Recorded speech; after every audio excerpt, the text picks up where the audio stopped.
Hello friends, എല്ലാവർക്കും സുഖമല്ലേ? അപ്പോൾ നിങ്ങൾ ഈ വീഡിയോ ടൈറ്റിൽ കണ്ട പോലെ തന്നെ നമ്മൾ ഇന്നത്തെ ടോപ്പിക് എന്ന് പറയുന്നത് കോഴികൾക്ക് നാടൻ ഭക്ഷണം കൊടുക്കാൻ പറ്റുമോ, അതുപോലെ തന്നെ കോഴികൾക്ക് എല്ലാ ദിവസവും ഈ റെഡിമെയ്ഡ് ഫീഡ് വാങ്ങിയിട്ട് കൊടുക്കേണ്ട ആവശ്യമുണ്ടോ? അപ്പോൾ നമ്മൾ ഈ വീട്ടിൽ ചോറ്, കഞ്ഞിവെള്ളം, പിന്നെ മരച്ചീനി, പിന്നെ ചക്ക, പച്ചക്കറികൾ, ഇല അങ്ങനെ കുറേ ഐറ്റങ്ങളുണ്ടല്ലോ. അപ്പോൾ അതൊക്കെ കൊടുത്തു കഴിഞ്ഞാൽ കോഴി നന്നായിട്ട് വളരുമോ? പല ആൾക്കാരും പറയുന്നുണ്ട് നാടൻ ഭക്ഷണം മാത്രം മതി, നമുക്ക് തീറ്റ ചിലവ് കുറച്ചിട്ട് നമുക്ക് കോഴീനെ വളർത്താമെന്നുള്ളത്. ഇതെല്ലാം ശരിക്കും സത്യമാണോ? അപ്പോൾ നിങ്ങൾ ഇന്നത്തെ ഈ വീഡിയോ ഫുള്ള് കണ്ടു കഴിഞ്ഞാൽ നിങ്ങൾക്ക് കറക്റ്റായിട്ട് ഇതിൻ്റെ അതൊരു ഐഡിയ കിട്ടും. എന്നാൽ നമുക്ക് നേരെ വീഡിയോയിലേക്ക് പോയാലോ. നമ്മുടെ നാട്ടിൽ പഴയ കാലത്ത് കോഴികളെ വളർത്തിയിരുന്നത് മുഴുവൻ അഴിച്ചു വിട്ടിട്ട് നാടൻ ഭക്ഷണം എല്ലാം കൊടുത്തിട്ടായിരുന്നു.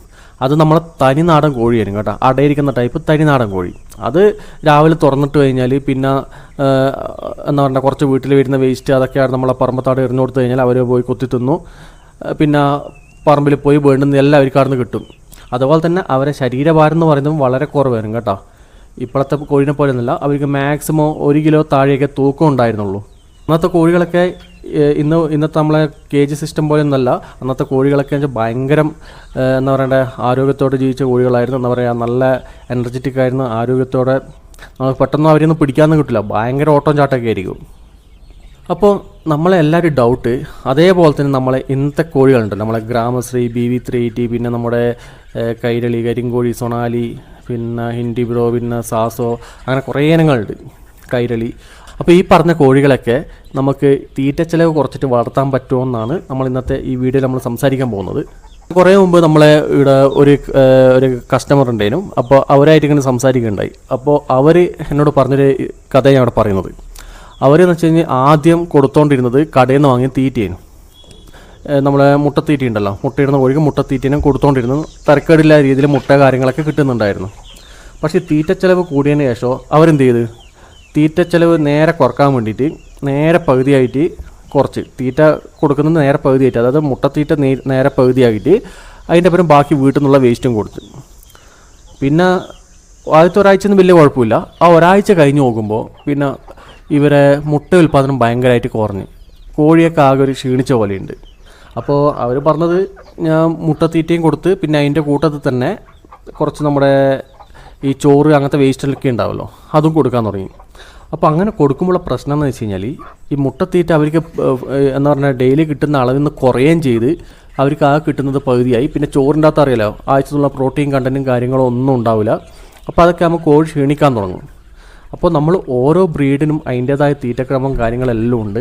അപ്പോൾ നമ്മൾ നാടൻ കോഴിയൊക്കെ ആണെങ്കിൽ ഇതുപോലെ കൊടുത്തു കഴിഞ്ഞാൽ നമുക്ക് വലിയ കുഴപ്പവും ഉണ്ടാവില്ല. കാരണം അവരെ ബോഡി വെയ്റ്റും കാര്യങ്ങളൊക്കെ വെച്ച് നോക്കുമ്പോൾ നമുക്ക് മാനേജ് ചെയ്ത് പോകാൻ പറ്റും. പക്ഷേ ഈ ഹൈബ്രിഡ് കോഴികളെ പോലെ നല്ല രീതിയിൽ മുട്ട ഉൽപ്പാദനം ബോഡി വെയ്റ്റൊക്കെ വെക്കുന്ന കോഴിയാകുമ്പം അവർക്ക് നല്ല രീതിയിൽ ആ ഒരു തീറ്റക്രമം നമ്മൾ ഫോളോ ചെയ്യണം. ഇപ്പോൾ നമ്മൾ വീട്ടിൽ നിന്ന് തന്നെ ഉണ്ടാക്കുന്ന ഫുഡൊക്കെ കൊടുക്കുമ്പോൾ അതിൽ ഈ പറഞ്ഞ എന്താ പറയണ്ടേ, പ്രോട്ടീൻ ഉണ്ടായിരിക്കണം, അതുപോലെ തന്നെ വിറ്റാമിൻസ്, കാൽസ്യം, പിന്നെ വേണ്ടുന്ന എല്ലാ ന്യൂട്രിയൻസും ആ ഫുഡിലുണ്ടെങ്കിൽ നമുക്ക് ഈ പറഞ്ഞ പോലെ എല്ലാം മെയിൻറ്റെയിൻ ചെയ്ത് പോകാൻ പറ്റും. പക്ഷേ നമ്മൾ ഈ ചോറും മരച്ചീനിയും ചക്കി ഇതൊക്കെ കൊടുക്കുമ്പോൾ നമുക്കിതൊന്നും വേണ്ട അളവ് കിട്ടണമെന്നില്ല. നമ്മൾ ഈ മുട്ടത്തീറ്റിൻ്റെ അകത്ത് ഈ ഒരു സമീകൃത ആഹാരം എന്നൊക്കെ പറയില്ലേ, അതുപോലെ ആയിരിക്കും ഉണ്ടാവും. പക്ഷേ ഈ പറഞ്ഞ സാധനത്തിൻ്റെ അകത്തൊക്കെ നമുക്ക് ഇതൊക്കെ ആക്കിയെടുക്കാൻ കുറച്ച് ബുദ്ധിമുട്ട്, ഈ പറഞ്ഞ ന്യൂട്രീഷനൊക്കെ കിട്ടണമെങ്കിൽ കുറച്ച് ബുദ്ധിമുട്ടായിരിക്കും. തീറ്റ ചിലവ് കുറക്കാൻ വേണ്ടിയിട്ട് നമ്മൾ എന്തെങ്കിലും ഇതുപോലത്തെ ടിപ്സ് കാര്യങ്ങളൊക്കെ ഫോളോ ചെയ്യും. പക്ഷേ അത് ചിലപ്പോൾ നമുക്ക് എന്താ പറയണ്ടേ, ഉൾട്ടയടിക്കാനും സാധ്യതയുണ്ട്. അപ്പോൾ അങ്ങനെ കുറേ പ്രശ്നങ്ങളുണ്ട്. അപ്പോൾ നമ്മൾ ഒരു കോഴി എടുക്കുമ്പോൾ ആ കോഴി എങ്ങനത്തെ ആ ഒരു ഫീഡിങ് ഇതുണ്ടാവും, എങ്ങനെയൊക്കെ കൊടുക്കേണ്ടത് അത് നമ്മൾ കൃത്യമായിട്ട് അറിഞ്ഞിരിക്കണം. എന്നിട്ട് വേണം നമ്മളത് മുമ്പോട്ടേക്ക് കൊണ്ടുപോകാൻ വേണ്ടിയിട്ട്. പിന്നെ നമുക്ക് ഈ കോഴികൾക്ക് എന്തൊക്കെ കൊടുക്കാമെന്ന് ചോദിച്ചു കഴിഞ്ഞാൽ, ചോറ് കൊടുക്കാം, പിന്നെ ഈ കഞ്ഞിവെള്ളം കൊടുക്കുന്ന ടീമുണ്ട്, പിന്നെ മരച്ചീനി കൊടുക്കുന്നുണ്ട്, ചക്കയുണ്ട്, പഴമുണ്ട്, പച്ചക്കറി അവശിഷ്ടങ്ങൾ, ചോളം, ഗോതമ്പ്, അരിനുറുക്ക്, പിന്നെ അസോള, മുരിങ്ങയില, പിന്നെ ബാക്കിയുള്ള ഇലവർഗ്ഗങ്ങൾ, പിന്നെ നമ്മളെ ചെറിയ പുഴുക്കളൊക്കെ ഉണ്ടല്ലോ, അതൊക്കെ കൊടുക്കാം. ഇതെല്ലാം കോഴികൾക്ക് കൊടുക്കാം.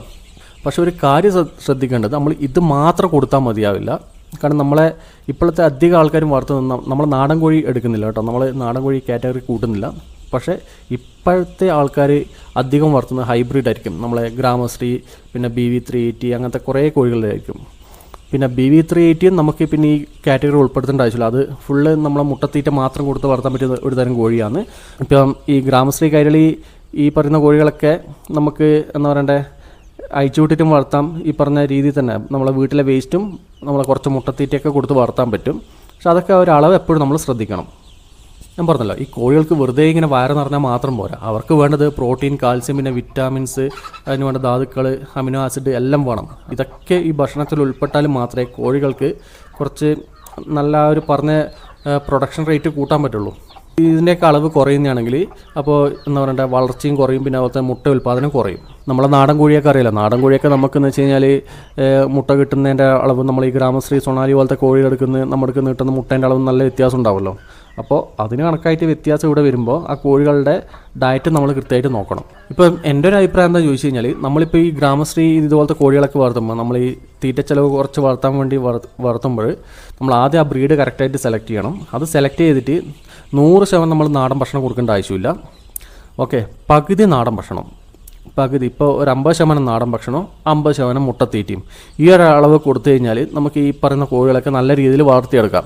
നമ്മൾ ഗ്രാമശ്രീ, സൊണാലി, കൈരളി, പിന്നെ കരിങ്കോഴി, ഈ പറഞ്ഞ കോഴികളൊക്കെ നമുക്ക്, പിന്നെ റെയിൻബോ ഒക്കെ ഉണ്ട്, ഈ പറഞ്ഞ അവസ്ഥയിൽ നമുക്ക് കൊണ്ടുപോകാൻ പറ്റും.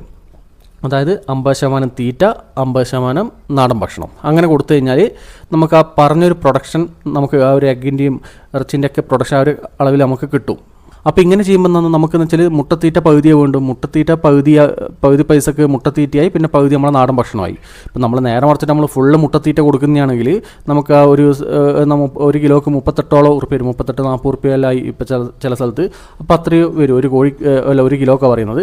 നേരെ മറിച്ചിട്ട് നമ്മളിപ്പോൾ പകുതിയാണ് എടുക്കുന്നുണ്ടെങ്കിൽ അതിനൊരു 20 ഉറുപ്പ്യേൻ്റെ മുട്ടത്തീറ്റ, ബാക്കി നമുക്ക് വീട്ടിലെ വേസ്റ്റുമായി. അപ്പോൾ തീറ്റ ചിലവ് 20 വരുന്നുള്ളൂ അല്ലേ.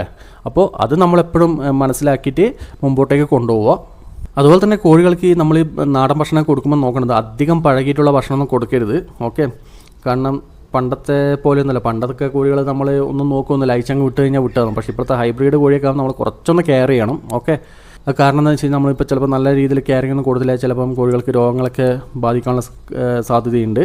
അപ്പോൾ നമ്മൾ ഇന്നത്തെ ഒരു വീഡിയോൻ്റെ അകത്ത് നിങ്ങൾക്ക് ചെറിയൊരു ഐഡിയ കിട്ടിയിട്ടുണ്ടാവും. കോഴികൾക്ക് നാടൻ ഭക്ഷണം കൊടുക്കുന്നത് തെറ്റൊന്നുമില്ല. പക്ഷേ നല്ല വളർച്ചയ്ക്കും കൂടുതൽ മുട്ടയൊക്കെ കിട്ടണമെങ്കിൽ സമീകൃത ആഹാരം അത് ആവശ്യമാണ്. ഓക്കെ, ഈ പറഞ്ഞ പോലെ 50% മുട്ടത്തീറ്റ, 50% നമ്മൾ വീട്ടിലെ ഭക്ഷണം, അങ്ങനെ മിക്സ് ചെയ്തിട്ട് കൊടുക്കാം. അപ്പോൾ നിങ്ങളുടെ അനുഭവം ഉണ്ടെങ്കിൽ നിങ്ങൾക്ക് എന്തൊക്കെയാണ് ഇതിൽ പറയാനുള്ളത്, നിങ്ങളുടെ അഭിപ്രായങ്ങളൊക്കെ രേഖപ്പെടുത്തുക. അപ്പോൾ നമ്മളെന്തെങ്കിലും വിട്ടുപോയ പോയിൻറ്റോ കാര്യങ്ങളോ എന്തൊക്കെയൊക്കെ ഉണ്ടെങ്കിൽ നമുക്ക് ഇനി വരും വീഡിയോയിലൊക്കെ അത് ആഡ് ചെയ്തിട്ട് കൂടുതൽ ആൾക്കാരിലേക്ക് എത്തിക്കാൻ പറ്റും. അപ്പോൾ നിങ്ങൾക്കറിയാവുന്ന കാര്യങ്ങളുണ്ടെങ്കിൽ നിങ്ങൾ തീർച്ചയായിട്ടും കമൻറ്റായിട്ട് രേഖപ്പെടുത്തുക. കാരണം അങ്ങനെ നമുക്കറിയാതെ നമുക്ക് പഠിക്കുകയും ചെയ്യാമല്ലോ. അപ്പോൾ നമ്മുടെ വീഡിയോ ഇത്രയുള്ളൂ കേട്ടോ. പിന്നെ നമ്മുടെ യുവകർഷൻ്റെ പേരിൽ നമുക്കൊരു വാട്സപ്പ് ചാനലുണ്ട്, അതിൻ്റെ ലിങ്ക് ഞാൻ ഡിസ്ക്രിപ്ഷൻ ബോക്സ് കൊടുത്തിട്ടുണ്ട്. പിന്നെ അതുപോലെ നിങ്ങൾക്ക് മുട്ടക്കോഴികളൊക്കെ ആവശ്യമുണ്ടെങ്കിൽ എന്നെ കോൺടാക്ട് ചെയ്യാം. എൻ്റെ നമ്പർ ഞാൻ ഡിസ്ക്രിപ്ഷൻ ബോക്സ് കൊടുത്തിട്ടുണ്ട്. അപ്പോൾ ഇന്നത്തെ വീഡിയോ ഇത്രയുള്ളൂ. വീഡിയോ ഇഷ്ടപ്പെട്ടെങ്കിൽ ലൈക്ക് ചെയ്യുക, സപ്പോർട്ട് ചെയ്യുക. എന്നാൽ പിന്നെ നമുക്ക് അടുത്ത വീഡിയോ കാണാം. ബൈ.